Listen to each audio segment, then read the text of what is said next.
Ano? Magkakaapo na ako sa inyo ni Gina? Oh, ibig sabihin niya totoo na yung relasyon niyo. O na-disgrasya mo lang talaga siya. Naku, Gerald, ikaw magsabi ka ng totoo sa akin. Nay, di naman ho namin sinasadya na mangyari to eh. Pero mahal namin ni Gina ang isa't isa. Ay, Diyos ko, salamat po. Dininig niyang dasal ko na magkatotoo ng pagsasama ninyo. Teka, si Gina ba nandyan na? Pakausap. Wala na eh, nag-restroom eh.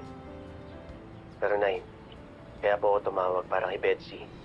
Hindi ko siya makontak eh. Si Maki naman nasa trabaho kaya hindi niya mapuntahan si Betsy.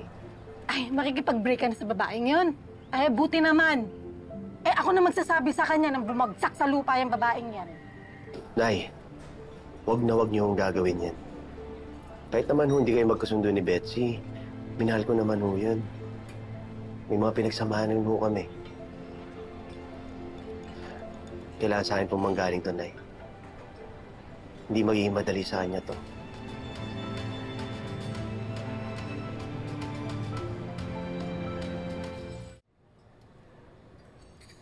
Hindi ako makapaniwala na mangyayari to. Nakasama kita. Holding hands. Masaya. Kausap mo na si Betsy. Hindi pa eh. Hindi siya sumasagot sa mga tawag, sa mga text.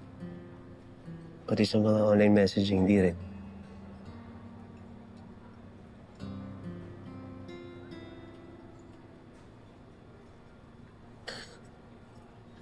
Okay ka lang ba? Parang natigilan ka. Gerald, hindi kaya nabigla ka lang sa desisyon mo. Napili mo ako kasi nabuntis ako. Pinili kita dahil mahal kita. Oo, matagal kami ni Betsy. Pero sa'yo ko lang nalaman na pwede pala ako mahalin ng totoo. At tama.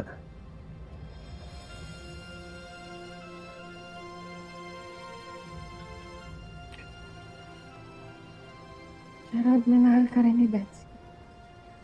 Nakita ko yun. Pag magkasama kayo.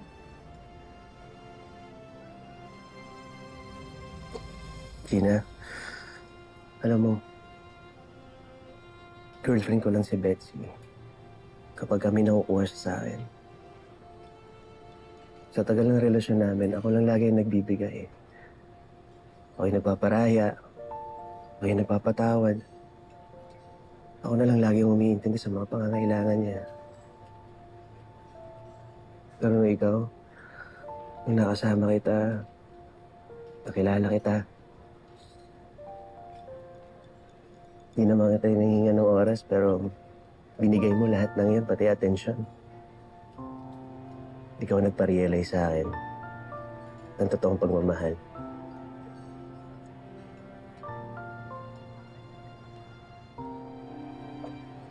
Gerald, satang mahalin lang po. Pag naisip ko si Betsy, alam ko masasaktan siya.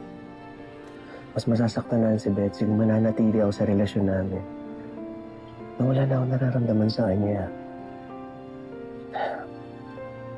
Hindi ko na siya mahal. Ayaw naman dumating ang araw na nagsisi ako dahil pinakawalan kita para lang sa nararamdaman niya. Hindi ako magiging masaya. Kahit kailan. Gusto ko makasama yung pamilya na pinangarap ko. Ikaw, kayo na ang baby natin.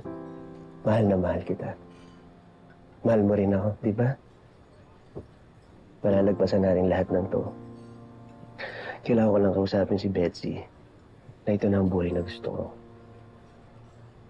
Makasama kayo ng anak ko.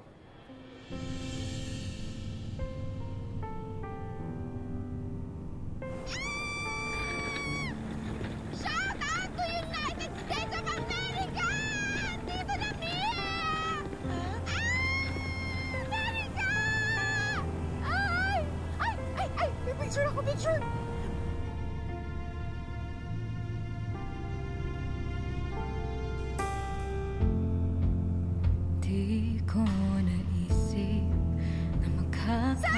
ganito. Kailangan mag-selfie! Minsan kapares ka ng puso. Yes, smile! Mga pinagsamahay, alaala ko. Binabaon na lang sa limot.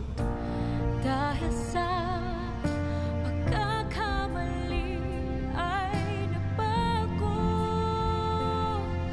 Takbo ng mundo. Wala na ba ang dating tayo? At sa gitna ng lahat, umaasa na mapabalik pa ang dating pagsasama na pinaglaruan ng tadhana. Mabubura ba ng panahon ang sakit na mga ginawa? Paano matatama?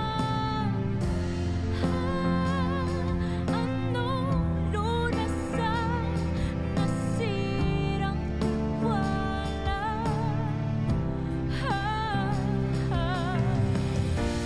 Paano mo nagawang kayanin lang akong saktan? Parang walang pinagsamahan.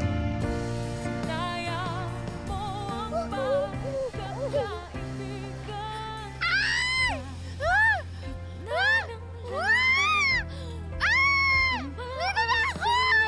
Paniwala! Hindi talaga ako! Ay! Isa pa!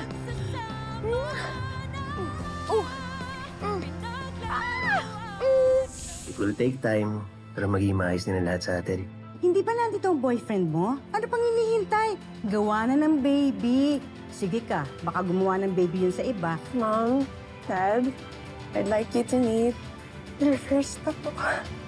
Oh, kapapanganak ko lang sa kanya. There's someone in this world who hates her so much. Betsy?